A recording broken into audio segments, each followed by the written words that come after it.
Do endorsements matter in politics? Yes, they do. A lot. Stick around. I'm going to tell you why.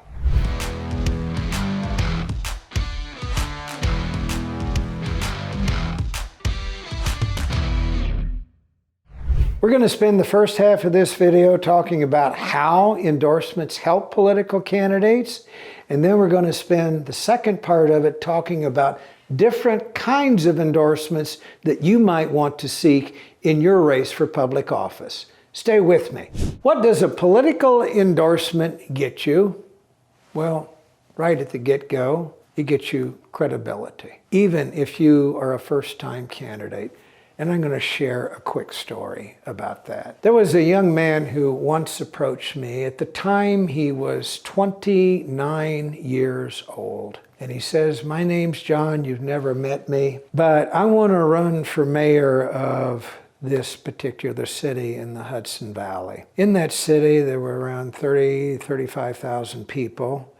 He's all of 29 years old. He has not been around politics very long. He wanted to start off with a bang because his concern was that being so young, he would have trouble getting the nomination of his party to get on as the candidate of that party. So this is what we did. He quietly went around to the opinion leaders in that city. He talked to the county executive.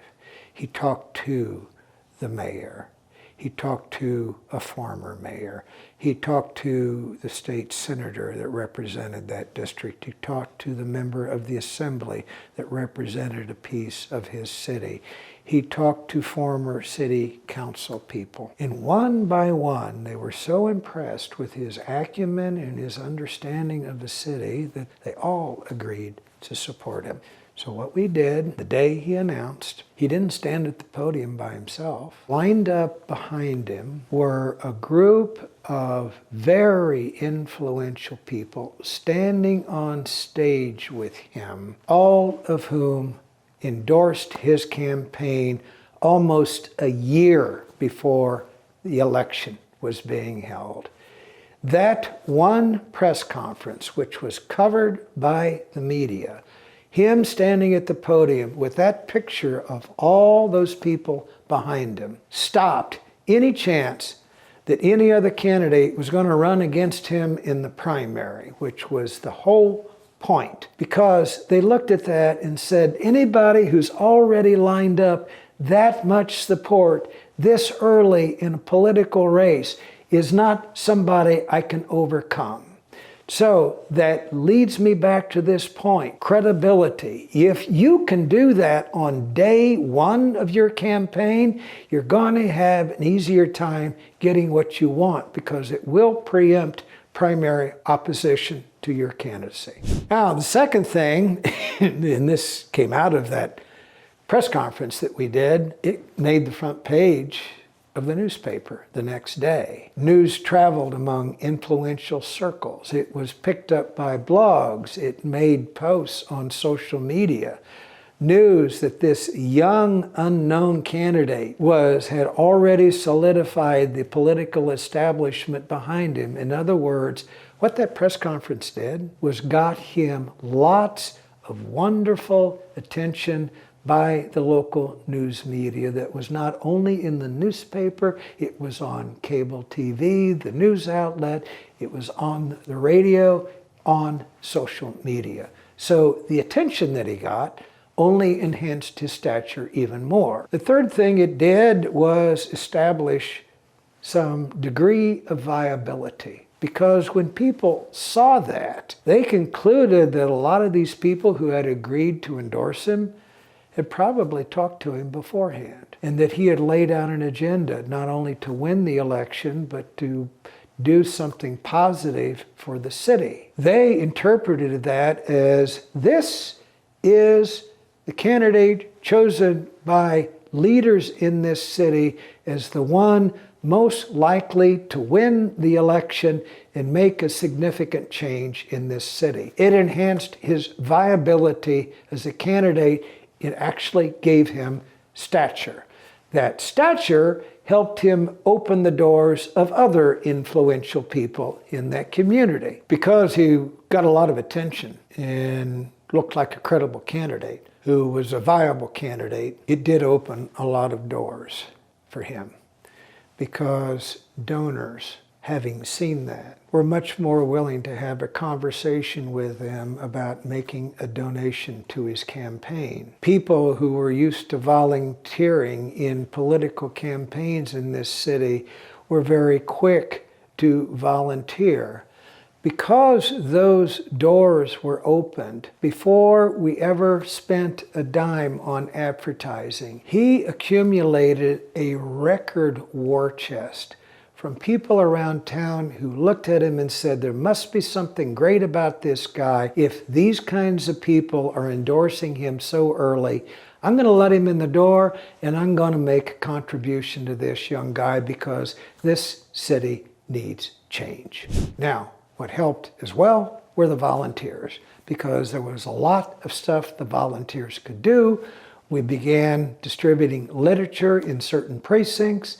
We began putting up yard signs early. All of it increased his presence in the community and drove his name recognition even higher. That is an example of how endorsements make a difference in politics.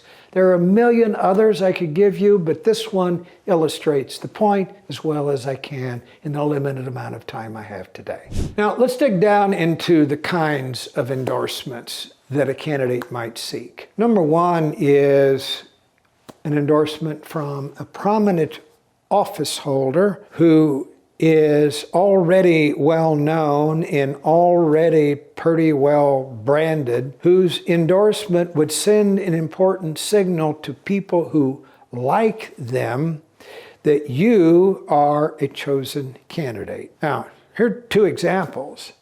When Donald Trump endorses a Republican in a Republican primary, it means a lot to some of those voters that vote in the primary. When Bernie Sanders endorses a Democrat in a Democratic primary, it sends a signal to voters in that jurisdiction that this candidate has Bernie Sanders' good housekeeping seal of approval. Those two endorsements alone, Trump for Republicans, Bernie for Democrats, quite often is enough to help a candidate jumpstart a campaign because of the message it sends.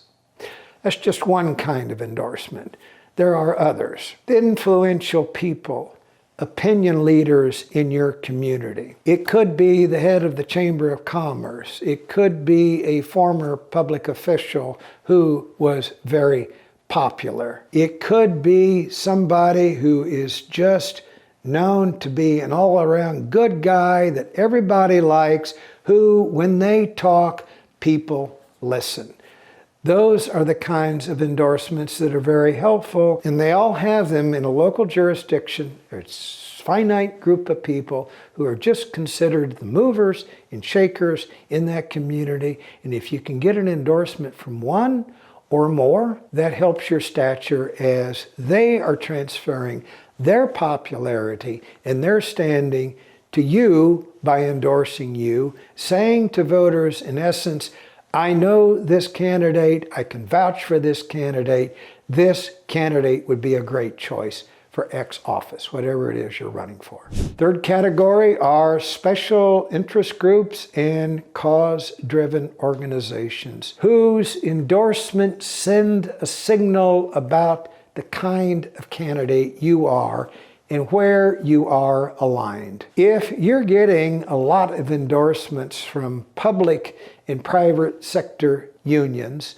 that suggests that you are closely aligned with working class people. If you're getting a lot of endorsements from healthcare workers, nurses, and doctors and technicians, that sends a signal that healthcare workers are on your side and conveys that you are also concerned about health care for rank and file voters. If you're getting a lot of environmental endorsements, it brands you as the candidate concerned about air quality, water quality, in your jurisdiction in favor of living in a more pristine environment than you have already. It is what's called virtue signaling.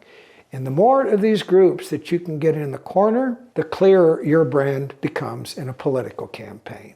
There's one other kind of endorsement that I'm going to mention here because in some cases it's the perfect thing for candidates to do. Let's say you're a newcomer to politics and you don't know a lot of influential people. What do? You go talk to everyday working class people and you get endorsements from them. In your community, it could be the person that runs the dry cleaning store. It could be the person that operates the local pharmacy. It could be the merchant who owns the local candy store. It could be a baker.